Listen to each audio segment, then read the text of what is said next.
বিএনপির অন্যতম স্থায়ী কমিটির সদস্য এবং দীর্ঘ ৯ বছর গুম হওয়া স্থায়ী কমিটির সদস্য সালাউদ্দিন আহমেদ আজকে কক্সবাজার আদালত প্রাঙ্গণে আসছেন। তার গত ২০০৭ সালের দুটি মামলা দায়ের হয়েছিল। সেই মামলার মূলত জামিন শুনানির জন্য তিনি আজকে আদালত প্রাঙ্গণে আসছেন, এমনটাই একটি তথ্য আমরা পেয়েছি। তবে যতটুকু জেনেছি সেটি ২০০১ সালে ঘটনা হয়েছিল এবং ২০০৭ সালে সেই মামলাটি দায়ের হয়েছে। আমরা সেই উপলক্ষে সালাউদ্দিন আহমেদের আগমন উপলক্ষে কক্সবাজার আদালতে কিন্তু কক্সবাজারের বিএনপির অঙ্গ সংগঠনের সকল স্তরের নেতাকর্মীদের কিন্তু ভিড় এখানে দেখতে পাচ্ছি। সকাল থেকেই তারা তাদের প্রিয় নেতার সান্নিধ্য পাওয়ার জন্য একটু সকাল থেকে অপেক্ষা করছেন। আমরা এখানে একটু কয়েকজনের সাথে কথা বলার চেষ্টা করব। আপনারা কখন থেকে এখানে অপেক্ষা করছেন এবং কেন তিনি আজকে কক্সবাজার আদালত প্রাঙ্গণে আসছেন? আমরা সকাল 10টা থেকে ওনার জন্য অপেক্ষা করতেছি। উনি 2007, আপনি বলেছেন 2007 সালে উনি মামলার আসামি হয়েছেন। এরপরে উনি দীর্ঘদিন গুমের শিকার হয়েছেন। উনি দীর্ঘ 9 বছর পর্যন্ত দেশের বাইরে ছিলেন। এখন আজকে ওনাকে 2টা মামলার এখানে হাজিরি দেওয়ার কথা ছিল। এখনও উনি হয়তো ইতিমধ্যে পৌঁছে যাচ্ছে। আমরা ওনার অপেক্ষায় এখানে আছি। এখানে শত শত মানুষ ওনার আজকের এই যে মামলা আছে ওনাকে স্বাগত জানার জন্য এই কোর্ট প্রাঙ্গণে সবাই উপস্থিত হয়েছেন। সকল স্তরের নেতাকর্মীরা উপস্থিত হয়েছেন এবং আমরা কক্সবাজার জেলা স্বেচ্ছাসেবক দলের পক্ষ থেকেও আমরা সবাই উপস্থিত আছি। তিনি তো গত পরশু এসেছেন কক্সবাজারে, তখনও আমরা দেখেছি নেতাকর্মী, তৃণমূলের যারা নেতাকর্মী ছিলেন তখনও তাদের উচ্ছ্বাস একটু দেখতে পেয়েছি। আজকে আদালত প্রাঙ্গণে কি সেই উচ্ছ্বাস দেখতে পাবো কিনা আমরা? ইতিমধ্যে আপনারা দেখতেছেন ওইখানে শত শত লোক ওনাকে দেখার জন্য আগ্রহ প্রকাশ করে আছেন। এখানে উনি জাতীয় স্থায়ী কমিটির সদস্য, কক্সবাজারের গর্ব। দক্ষিণ চট্টগ্রাম মধ্যে উনি একজন জাতীয় স্থায়ী কমিটির সদস্য। সেই হিসেবে আমাদের গৌরব, আমাদের অহংকার, কক্সবাজারবাসীর অহংকার। সেই হিসেবে ওনাকে এক নজর দেখার জন্য সবাই অপেক্ষায় আছে। ধন্যবাদ আপনাকে। দর্শক, কথা বলছিলাম কক্সবাজারের বিএনপি পরিবারের একজন নেতা। তিনি আসলে জানাচ্ছিলেন তিনি সকাল থেকেই তার প্রিয় নেতা সালাউদ্দিন আহমেদকে একটু দেখার জন্য সকাল থেকেই আদালত প্রাঙ্গণে তিনি অবস্থান করছেন এবং তিনি যে মামলা দুটোর জন্য জামিনের জন্য এসেছেন, তবে সেই মামলা দুটি কিন্তু 2007 সালের, এমনটাই আমরা জানতে পেরেছি। আমরা আরও কয়েকজন যারা সকাল থেকে এখানে অপেক্ষা করছেন এরকম কয়েকজন নেতাকর্মীর সাথে কথা বলার চেষ্টা করব। একটু তিনি আমাদেরকে আসলে জানাবেন যে তিনি কখন থেকে এখানে অপেক্ষা করছেন। আমরা যতটুকু জেনেছি সকাল থেকে আপনারা এখানে অবস্থান করছেন। মূলত তিনি কেন আসছেন, কখন এই মামলাগুলো হয়েছিল কিছু জানেন কিনা? উনি আসতেছে 2টা মামলা জামিন নেওয়ার জন্য। 7 সালের ডাকাতি মামলা, সেই জামিন নিয়ে চলে যান। 2টি মামলায় জামিন নেওয়ার জন্য তিনি কখন থেকে অপেক্ষা করছেন আপনারা? 11টার পর থেকে 11টা থেকে। তিনি কি রওনা দিয়েছেন কিনা? হ্যাঁ, দিয়েছে। পৌঁছার পথে কিছুক্ষণের মধ্যে 10-15 মিনিটের মধ্যে পৌঁছে যাবে। আচ্ছা, যে মামলাগুলো তাকে জড়ানো হয়েছে সেই মামলাতে আসলে তিনি ছিলেন কিনা? উনি তো তখন কক্সবাজারেই ছিলেন না, চকরিয়াতে যে মামলাগুলো তাকে দিয়েছে সম্পূর্ণ মিথ্যা বলছেন। ধন্যবাদ। আমি আসলে কক্সবাজার আদালত প্রাঙ্গণে অবস্থান করছিলাম। যদি এই মামলায় আজকে তাকে যদি রায় দেওয়া হয়, তাহলে আমরা যতটুকু জেনেছি এই মামলাগুলো আসলে তিনি কক্সবাজারেই ছিলেন না। যখন চকরিয়াতে এই ঘটনাগুলো সংঘটিত হয় তিনি কক্সবাজার ছিলেন না, এমনটাই তথ্য আসলে আমাকে কক্সবাজারের যারা নেতাকর্মীরা আছেন তারা এই কথাগুলো আমাদেরকে জানিয়েছেন। তবে আরও কিছু তথ্য আমরা জানার জন্য যদি তাদের নেতাকর্মীদের সাথে, সিনিয়র যারা নেতাকর্মীরা আছেন কক্সবাজার আদালত প্রাঙ্গণে সকাল থেকে অবস্থান করছেন, তাদের সাথে একটু কথা বলে জানার চেষ্টা করবো আসলে এই মামলাগুলো, যে মামলাগুলো হয়েছে সেই মামলাগুলোতে তিনি সম্পৃক্ত ছিলেন কিনা এবং এই মামলাগুলো আসলে যথাযোগ্য ছিল কিনা।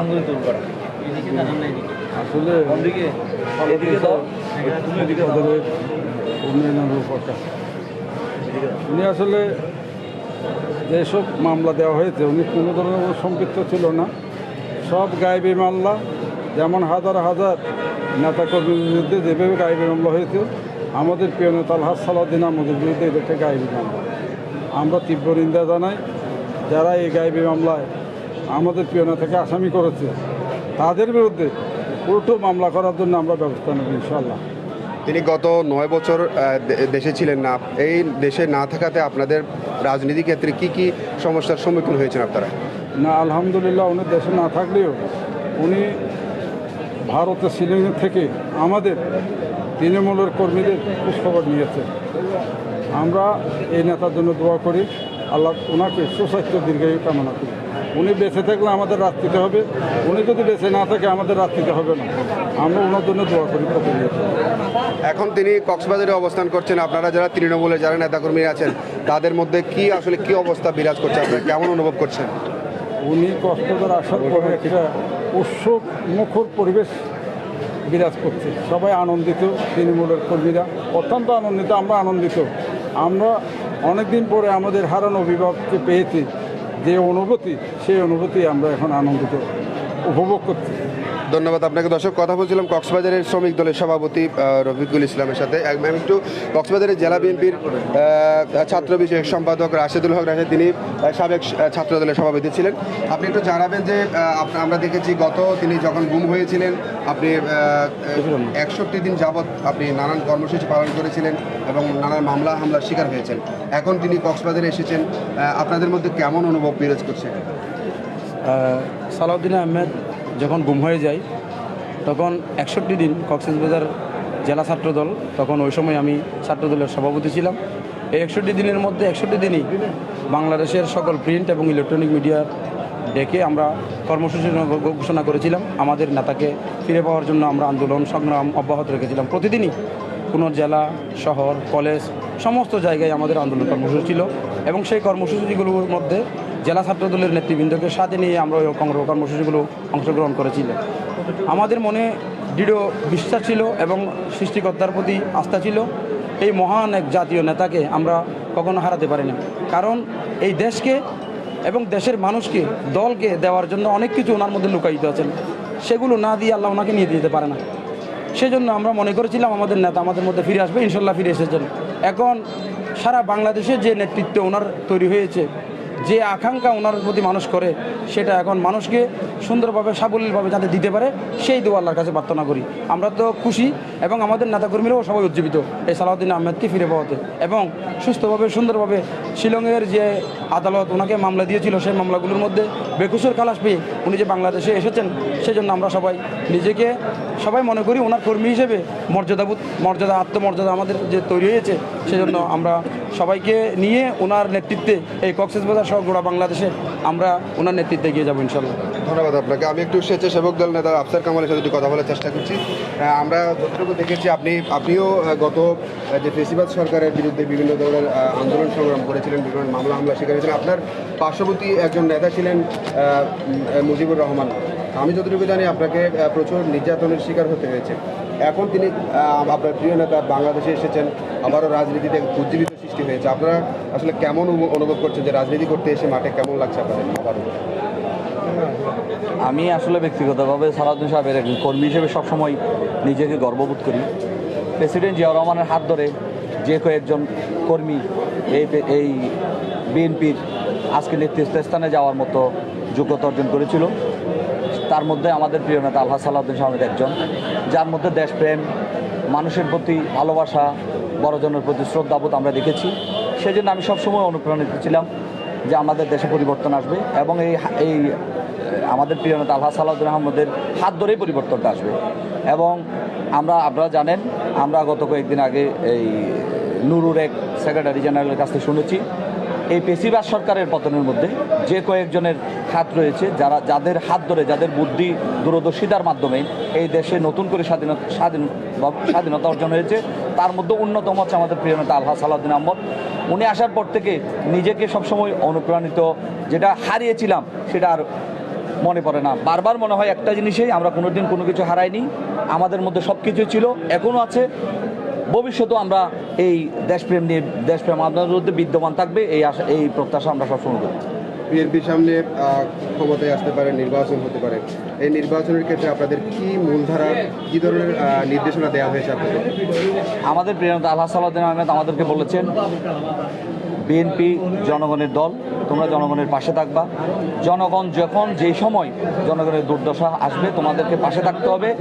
এবং জনগণ যদি মনে করে এই দেশ পরিচালনা করার জন্য বিএনপিকে প্রয়োজন, এই জনগণের ভোটের মাধ্যমেই বিএনপি ক্ষমতায় আসবে, এটাই আমরা প্রত্যাশা করি। ধন্যবাদ আপনাকে। দর্শক, কথা বলছিলাম স্বেচ্ছাসেবক দল নেতা আফসার কামালের সাথে।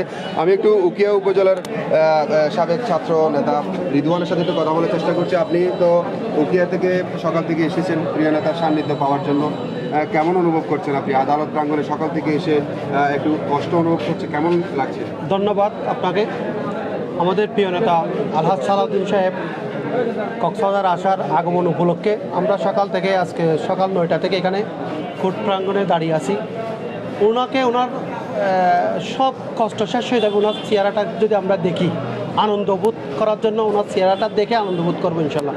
আমি যখন ছাত্রদলের প্রেসিডেন্ট ছিলাম উকিয়া উপজেলা ছাত্রদলের, তখন আমার নেতা রাসেল কক্সবাজার জেলা ছাত্রদলের প্রেসিডেন্ট ছিল, আমার অভিভাবক। ওনার নেতৃত্বে আমরা 61 দিন উনি কর্মসূচি দিয়েছিল। আমরা সেই কর্মসূচি উকিয়া এবং সারা কক্সবাজার জেলায় প্রতিটি উপজেলায় পালন করেছি এবং কক্সবাজারও আমরা এসেছি আমাদের নেতা সালাউদ্দিন আহমেদের ফিরে পাওয়ার জন্য আমরা যে আন্দোলন করেছি। এবং আমার নেতা শাহজাহান চৌধুরী উকিয়া টেকনাফের অভিভাবক শাহজাহান চৌধুরীর নেতৃত্বে উকিয়া উপজেলা বিএনপি সভাপতি সরওয়ার জাহান চৌধুরীর নির্দেশনায় আমরা এই আন্দোলন সংগ্রাম করেছি এই সালাউদ্দিন আহমেদের জন্য। আজকে কেমন অনুভব করছেন সালাউদ্দিন আহমেদ তিনি আদালত প্রাঙ্গণে আসছেন, তাকে একটু দেখবেন? খুব আনন্দ মুহূর্ত নিয়ে দাঁড়িয়ে আছি, ওনাকে দেখবো। অথচ আমি অসুস্থ, তবু দাঁড়িয়ে আছে। আমি কিছুদিন আগে মোটরসাইকেল অ্যাক্সিডেন্ট করে আমার পা হাত ভাঙছে একটু হালকা, তবু ওনাকে দেখার জন্য আমি চলে এসেছি এখানে। ধন্যবাদ। দর্শক, নিশ্চয়ই শুনছেন যে সালাউদ্দিন আহমেদকে একটু দেখার জন্য ভাঙা পা নিয়ে তিনি আদালত প্রাঙ্গণে সকাল থেকে অবস্থান করছেন। শুধু তিনি নয়, আমি যদি একটু দেখাতে চাই, সকাল থেকে আদালত প্রাঙ্গণে কিন্তু তিল ধারণের জায়গা নেই। সকাল থেকে বিএনপি নেতাদের অবস্থান আমরা দেখতে পাচ্ছি এখানে আদালত প্রাঙ্গণ পুরো এলাকা জুড়ে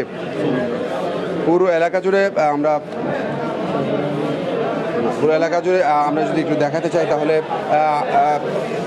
শুধু আদালত প্রাঙ্গণে শুধু নেতাকর্মীদের ভিড় আমরা দেখতে পেয়েছি। আমরা আরও একজন বিএনপি নেতার সাথে কথা বলার চেষ্টা করব। আপনি কখন থেকে আদালত প্রাঙ্গণে এসেছেন এবং কেন এসেছেন? টিটিএনকে আমি ধন্যবাদ জানাচ্ছি। আমি আজকে এখানে 11টার দিকে উপস্থিত হয়েছি। আমাদের আগমনের প্রধান উদ্দেশ্য হচ্ছে কি, আজকে মহামান্য আদালতে আমাদের জাতীয়তাবাদী পরিবারের অত্যন্ত বিশ্বস্ত জন, সাবেক মন্ত্রী, বিএনপির স্থায়ী কমিটির মান্যবর সদস্য, কক্সবাজারের রাজনৈতিক উন্নয়ন ইতিহাসের কিংবদন্তি নেতৃত্ব, যাকে ঘিরে আমরা রাজনীতি করি, তিনি দীর্ঘ 10 বছর যাবৎ পেশি সরকারের রোষানলে পরে নির্বাসনে ছিলেন। সেখান থেকে তিনি স্বদেশে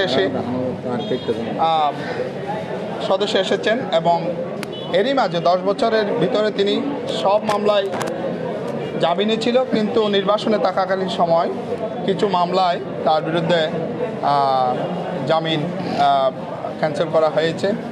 তার বিরুদ্ধে জামিন ক্যান্সেল করে গ্রেপ্তারি পরোয়ানা দিয়েছিল। তিনি একজন আইনের লোক ছিলেন, তিনি আইনকে অত্যন্ত শ্রদ্ধা করেন, আদালতের প্রতি তিনি সবসময় শ্রদ্ধাশীল।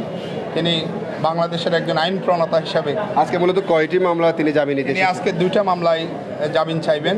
2টা মামলাই 111-এর মামলা।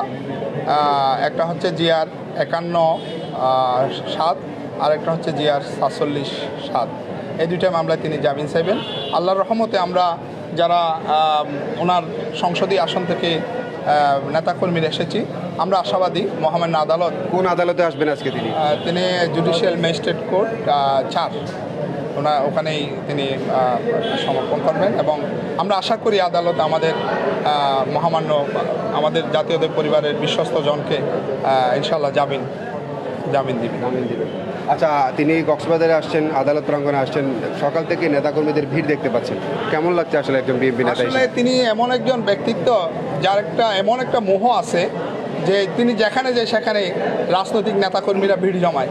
অর্থাৎ তার মোহটা এমন, তিনি রাজনৈতিক কর্মী বান্ধব, তারপরে হচ্ছে উন্নয়ন বান্ধব, সব কিছু মিলিয়ে তিনি একজন দক্ষ প্রশাসক এবং দক্ষ রাজনৈতিক নেতৃত্ব এবং সাংগঠনিক ব্যক্তিত্ব। ধন্যবাদ আপনাকে। দর্শক নিশ্চয়ই শুনেছেন যে তিনি সকাল থেকেই এখানে অবস্থান করছেন এবং তিনি যতটুকু বলেছেন দুটি মামলার জন্য তিনি জামিন নিতে এসেছেন। কক্সবাজারের কিছু ছাত্র দলের যারা নেতৃত্ব দিচ্ছেন এবং দিবেন তারা এখানে অবস্থান করছে সকাল থেকে আমরা দেখতে পেয়েছি। তাদের কাছ থেকে একটু জানার চেষ্টা করবো আসলে তারা কেন এখানে এসে অবস্থান করছে এবং তাদের কেন কি উদ্দেশ্য আপনারা সকাল থেকে এখানে এসেছেন। আমরা সকাল থেকে এসেছি আমাদের প্রিয় নেতা বিএনপি জাতীয় স্থায়ী কমিটির মাননীয় সদস্য জনাব আলহাজ সালাউদ্দিন আমাদের একটি আজকে এখানে মামলার হাজিরা আছেন।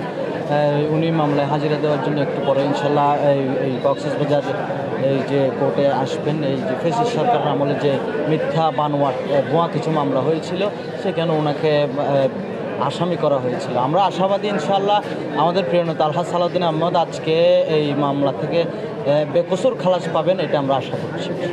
আপনারা ছাত্র দলে যারা নেতৃত্বে আছেন বিগত হাসিনা সরকারের সময় নানান হামলার শিকার হয়েছিলেন, যে মামলাগুলো হয়েছে সেই মামলাগুলোর কি পরিস্থিতি এখন? যে হাসিনা সরকারের আমলে যে বানোয়াট মিথ্যা ভুয়া কিছু যে মামলাগুলো হয়েছিল সে সময়ে যারা অনেকে আহত হয়েছিলেন, অনেকে পঙ্গুত্ব বরণও করেছেন।